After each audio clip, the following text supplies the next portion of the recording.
हू पीर हो, वीर हो या सूर्य हो, सिंध जो हिकु अॾो पुटु अहिड़ो बि हो जेको जेसिताईं ज़िंदा हो अंग्रेज़नि लाइ ख़ौफ़ जी अलामत बणियल रहियो। अंग्रेज़ साम्राज्य वटि मक़सदमी कामयाबीअ लाइ हुनखे शहीद करण खां सवाइ ॿियो को बि रस्तो न बचियो। हूअं त अंग्रेज़ हिन ख़िते में बग़ावत जो अलम ऊचो कंदड़नि जे लाशनि खे इबरत तौरु नुमाइश लाइ पेश कंदा हुआ, पर हिन सिंध जे सूर्य खां एतिरो त ॾिनल हुआ जो खेसि शहीद करण खां पोइ संदसि मड़ बि गुम करे छॾियऊं। इन जो मक़सदु इहो ॼाणायो वियो त सिंध में ॿरंदड़ बग़ावत जी बाहि विसामी न सघंदी। हीअ दास्तान सिंध जी दिलेर पुटु शहीद सबक़तुल्लाह शाह राशिदी उर्फ़ सूर्य बादशाह जी आहे, जंहिं सांगड़ में मौजूदु गड़ंग बंगले खे अंग्रेज़नि ख़िलाफ़ वेड़ जो मोर्चो बणाए छॾियो। आउं आहियां अली सिंधी। अॼु संबारा न्यूज़ नेटवर्क जी सीरीज़ वतन या कफ़न, आज़ादी या मौत में सिंध जी सूर्य जी दास्तान ॾेखारींदासीं।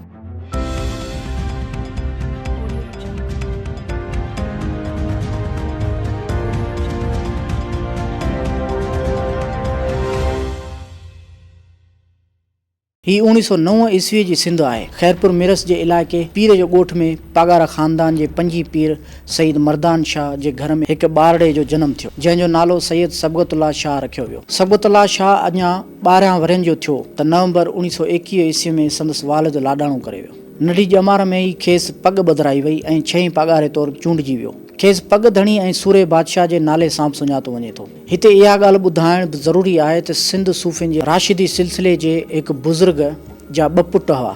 हिक खे ॿिन्ही जहाननि जे सरदार मोहम्मद मुस्तफ़ा सल्लल्लाहु अलैहि वसल्लम जी दस्तार मुबारक मिली ऐं ॿिए पुट खे झंडो मिलियो। दस्तार खे सिंधीअ में पग चयो वेंदो आहे, जंहिंजे करे हिकु भाउ पीर पागारो ऐं ॿियो पीर झंडे जे नाले सां मशहूरु आहे। हिन ख़ानदान जा जानसार 1857 ईस्वी जी जंग में बि अंग्रेज़नि सां मुहारो अटकाए चुका हुआ ऐं उहे 100 सालनि ताईं साॻी तरह विढ़ंदा रहिया। हुर तहरीक 1942 ईस्वी खां शुरू थी ऐं 1952 ईस्वीअ ताईं जारी रही। इन दौरान साम्राजी कुवतुनि ज़ुल्म जूं जेके दास्तानूं चिटियूं से अॼु बि तारीख़ जो हिसो आहिनि। सैयद सबक़तुल्लाह शाह सानी जी ख़ासि ॻाल्हि संदसि मज़हबी रवादारी हुई। संदसि हुकुम हो त मुसलमान ऐं हिंदू पाण में ॿधीअ जो मुज़ाहिरो कनि। इन ई ज़माने में सखर जी मस्जिद मंज़िल गाह वारो वाक़ियो थियो, जंहिं बाद सूर्य बादशाह अंग्रेज़नि खे हितां कढण जो पको पह करे वरितो। सखर जी मस्जिद मंज़िल गाह जे भरपासे में हिंदुनि जूं मिल्कियतूं हुयूं। इन खे बुनियादु बणाए फ़साद कराइण जी साज़िश कई वई, जॾहिं त सूर्य बादशाह हुननि खे हिंदुनि जी हिफ़ाज़त लाइ मुक़ररु कयो। इन ई दौरान केतिरा ई माण्हू अंग्रेज़नि जी गोलियुनि जो खाज बणिजी विया। वतन या कफ़न, आज़ादी या मौत जो नारो हणण खां पोइ सिंध जे सूर्य सबक़तुल्लाह शाह राशिदी अंग्रेज़ सरकार सां वेड़ लाइ सिंध जे तारीख़ी शहर सांगड़ जे गड़ंग बंगले में हुर फोर्स खे फ़ौजी तरबियत ॾियणु शुरू कई। सूर्य बादशाह जो मक़सदु हो त हुर फोर्स खे एतिरी मज़बूत ऐं ताक़तवर फ़ौज बणायो वञे जो अंग्रेज़ सरकार गोॾा खोड़े छॾे। पीर पागारे वटि देसी हथियारनि सां गॾु जदीद हथियार बि हुआ। उन दौर में कंहिं वटि साइकिल बि कोन हूंदी हुई, पर पीर पागारे वटि पंहिंजूं गाॾियूं हूंदियूं हुयूं, जेके ख़राबु थियण जी सूरत में हुर फ़क़ीर पाण ठाहे वठंदा हुआ ऐं जदीद मशीनरीअ जी वॾी ॼाण रखंदा हुआ। उन वक़्तु सिंध ते अंग्रेज़नि जो मुकमल कंट्रोल हो, पर इन बावजूदु हुर फोर्स हिकु ताक़तवर वेढ़ाक तहरीक तौरु सिंध जी सुञाणप बणियल रही। सिंध जी तारीख़ जे पारखू अता मोहम्मद भंभरे जो चवणु आहे त सांगड़ जी मखी ढंढ वेड़ वारो इलाइक़ो आहे, जिते 2.25 सदियूं क़बले मसीह मेसिकानस नाले सिंधी शहनशाह यूनानी जंगजू सिकंदर आज़म जी फ़ौजुनि सां गोरीला वेड़ कई ऐं हुर फोर्स वरी अंग्रेज़नि खे टोटा चॿाए छॾिया। वतन या कफ़न, आज़ादी या मौत जो नारो हणण खां पहिरियां बि हुर फोर्स जे बाग़ी सरगर्मियुनि सबबि अंग्रेज़ सरकार परेशान हुई, जंहिं करे सूर्य बादशाह खे क़त्ल जे कूड़े केस में गिरफ़्तार कयो। उन वक़्तु पाकिस्तान जो बानी मोहम्मद अली जिन्ना संदसि वकील हो। उन बावजूदु अंग्रेज़नि पीर पागारे खे 10 वरह क़ैद जी सज़ा ॿुधाई ऐं खेसि मार्च 1930 ईस्वी में बम्बई खां 325 किलोमीटर परे रत्नागिरी जी जेल में क़ैद कयो वियो। सूर्य बादशाह ते ॿिया बि केतिरा ई कूड़ा केस दाख़िल कया विया। खेसि राजशाही, ढाका ऐं ॿियनि जेलुनि में बि रखियो वेंदो हो। 6 सालनि ताईं जेल में रहण बाद 1936 ईस्वी में 27 वरनि जे सबक़तुल्लाह शाह खे नागपुर जेल मां आज़ादी मिली, जंहिंखां पोइ हिकु भेरो ॿीहर हुर तहरीक में साहु पइजी वियो। ॿीं जंग अज़ीम दौरान रेडियो ते ख़बरूं आयूं त हिटलर जी फ़ौज बरतानिया ते हमिलो करे लंडन शहर में तबाही मचाए छॾी, जंहिंखां पोइ सूर्य बादशाह पंहिंजे हुरनि खे चयो त हितां अंग्रेज़नि जो निकिरणु अणटर थी चुको आहे ऐं जल्द क़ौम खे आज़ादी मिलंदी। इन दौर में अंग्रेज़ सरकार तरफ़ां हर फ़साद जो ज़िम्मेवार हुरनि खे ॼाणायो वेंदो हो। बिना कंहिं सबूत जे उन्हनि खे गिरफ़्तार कयो वेंदो हो, जॾहिं त आज़ादी जी बाहि ॿरी चुकी हुई।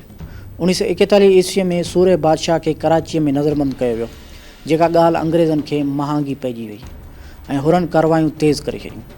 इन ई दौरान गड़ंग बंगले जो घेराव करे उन ते बम वसाया विया। पीर ॻोठ में पीर पागारे जी हवेली ऐं ॻोठ खे तबाह कयो वियो।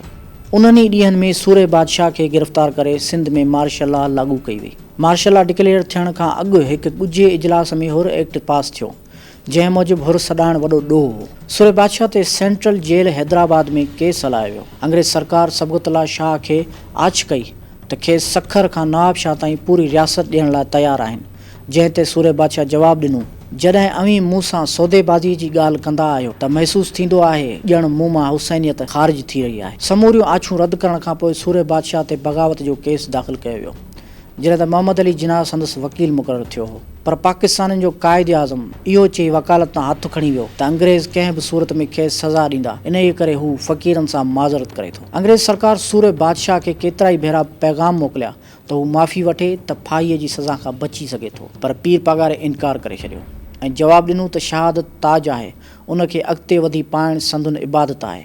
हिन रुॻो आज़ादी घुरी आहे ऐं इहो को ॾोह न आहे। हू ज़ालिम खां माफ़ी वठण जो तसवुर बि नथा करे सघनि, हू रुॻो अलाह खां ई गुनाहनि जी माफ़ी घुरंदा आहिनि। उन दौर में साईं GM सैयद बि सूरे बादशाह वटि वियो ऐं चयाईं त हू पाकिस्तान ठाहे रहिया आहिनि, जंहिं में संदसि हिमायत घुरिजे, जंहिं ते सिंध जे सपूत सबगतुल्ला शाह राशिदी वराणियो त हू ग़ुलामनि जी ग़ुलामी क़बूलण बदिरां मौत क़बूल कंदो। 20 मार्च जो ॾींहुं हुर तहरीक जे सरवाण पीर सबगतुल्ला शाह राशिदी जी बहादुरीअ जूं सारूणियूं ताज़ियूं करे छॾींदो आहे। हिन 1943 ईस्वी में रुॻो 35 वरनि जी ॼमार में फाहीअ खे गले जो हार बणायो, पर सिंध जी आज़ादी ऐं आजिबे वारे उसूल तां हथु खणण खां इनकार करे छॾियो। सिंध जे तारीख़दान अता मोहम्मद भंभरे जो चवणु आहे त जॾहिं 1914 जी पहिरीं महाभारी वेढ़ ख़तमु थी त अंग्रेज़ सम्झो त हिंदुस्तान ते वधीक कब्ज़ो क़ाइमु न रखी सघंदा ऐं उन ई ज़माने में इन ॻाल्हि खे नज़र में रखंदे इहो महसूसु कयो वियो त ओभर सां वापारी लाॻापा क़ाइमु रखण लाइ रूस खे गरम पाणियुनि वटि रोकियो वञे। जॾहिं त 1920 ईस्वीअ में ई हिंदुस्तान खे आज़ादी ॾियण जो फ़ैसिलो थी चुको हो, पर अंग्रेज़नि जो इरादो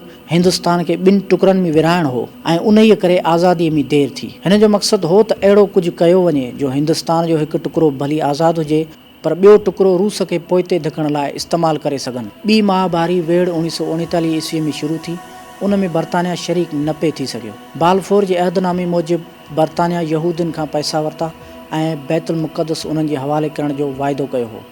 1943 ईस्वी वारे ज़माने में जॾहिं बर्तानिया जूं इतिहादी फ़ौजूं मिस्र में मौजूदु हुयूं, हितां वरी मुमताज़ अहमद दौलताना खे घुरायो वियो त अची नए मुल्क बाबति ॻाल्हियूं करे।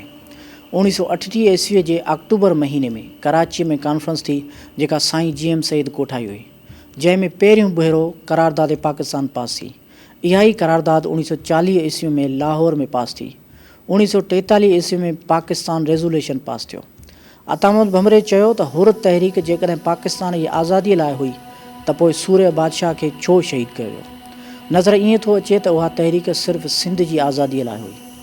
सूरे बादशाह जी शहादत बैदि संदसि मढ़ बि गुम कयो वियो। सिंध जी तारीख़ जे पारखू अता मोहम्मद भंभरे जो चवणु आहे त सूरे बादशाह जो सेंट्रल जेल हैदराबाद मां रिकॉर्ड गुम थियण जो मतिलबु इहो थी सघे थो त मौजूदा सियासी धड़े सां लाॻापियल माण्हुनि जो बि सूरे बादशाह जी फाहीअ में हथु हुजे।